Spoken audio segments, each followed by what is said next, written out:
운동이 편두통의 유발 요인이 될 수도 있지만 편두통의 비약물적 치료 중에서 가장 효과가 좋은 것도 바로 운동입니다.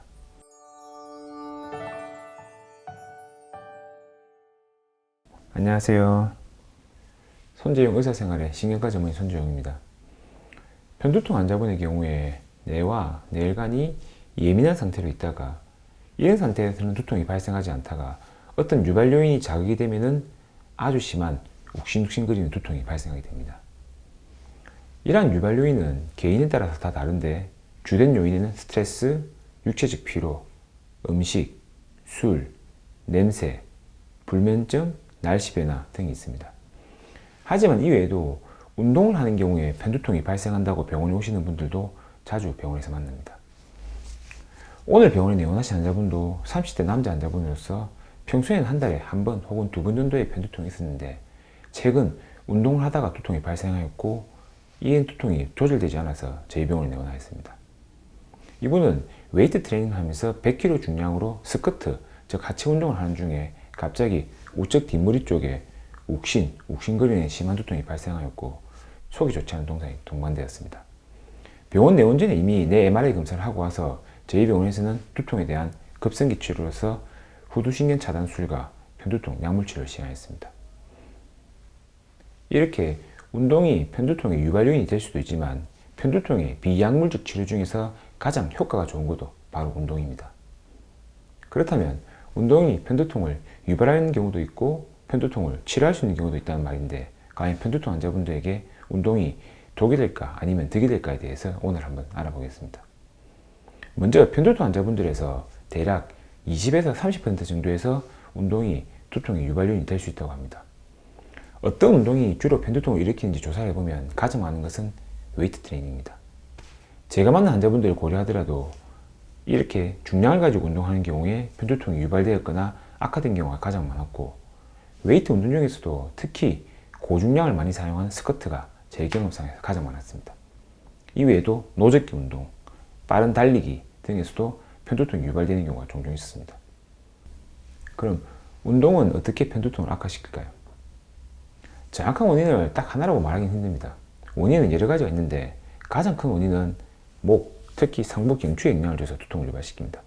운동으로 유발된 편두통 환자분들을 자세히 진찰해보면 목 상부에 상당히 많은 통증과 압통이 있고 후두신경이라고 하여 머리에 감각을 담당하는 신경 주위에는 특히 더 심한 통증이 있습니다.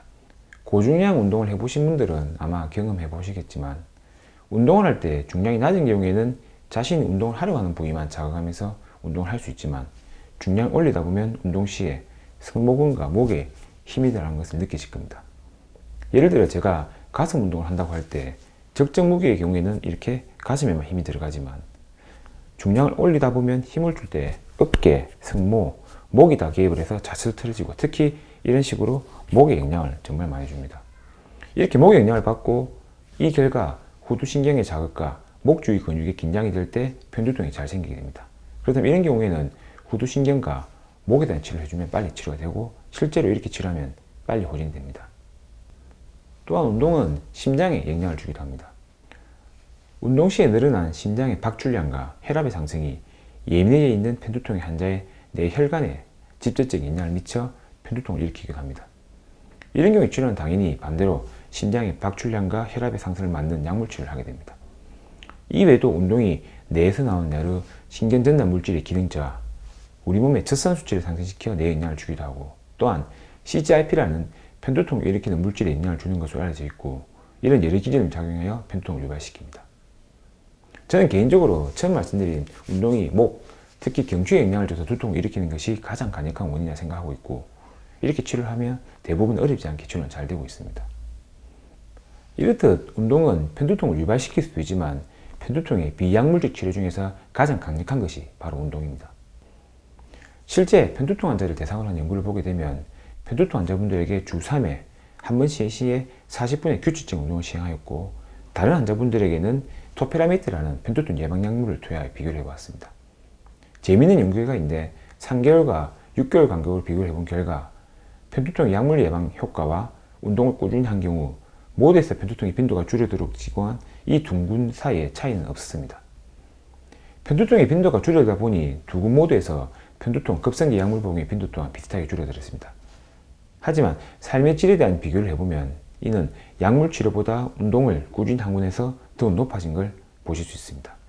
결국 편두통 환자분에서 적절한 양의 운동을 꾸준히 규칙적으로 하는 경우에 편두통 발생의 예방 효과가 있었고, 이는 편두통 예방 약제 한 개를 적절한 용량으로 복용한 것과 비슷한 효과였습니다. 운동을 하는 경우 뇌에서 세로토닌, 엔도르핀 같은 신경전달 물질의 분비가 증가되어 이러한 물질이 우리 몸에 자연적인 진동 효과와 더불어 항우울 효과를 줘서 편두통의 빈도와 강도, 그리고 삶의 질을 더욱 향상시켜 줍니다.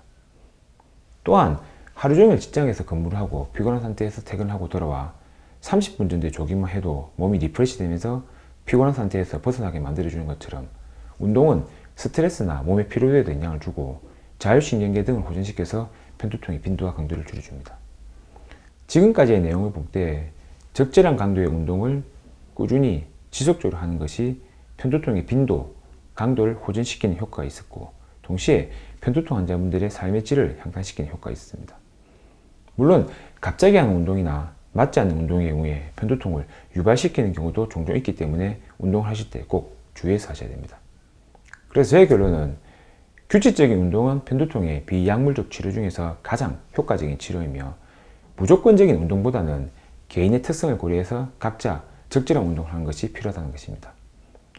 혹시 제가 말로만 이야기한 것이 아닐까 생각하는 분들도 계시겠지만, 제가 과거에 편두통이 자주 발생했고 10년이 넘는 기간 동안에 거의 매일 40분 정도의 조깅하고 있습니다. 현재는 편두통이 거의 생기지 않고 있으며 이전 같으면 두통이 발생했던 유발 상황도 그냥 잘 넘어가고 있습니다. 물론 개인에 맞는 적절한 운동의 경우입니다. 그러니 편두통을 앓고 있는 분들, 특히 이러한 편두통이 자주 발생하여 생활에 영향을 주는 경우에는 꼭 적절한 운동을 찾아서 적어도 일주일에 3번, 한 번 할 때 30분 혹은 40분을 규칙적으로 해보시길 적극 추천드립니다. 하지만 운동을 하시는 경우에 편두통을 유발하는 운동은 꼭 피하셔야 합니다. 운동의 종류는 정말 많으니 편두통을 유발하는 운동이 있으면 피하고 다른 운동을 하시면 되시고, 저의 경우에는 오랜 시간 하는 줄넘기가 항상 두통을 유발하였고, 이를 알게 된 이후에는 줄넘기는 절대로 하지 않습니다.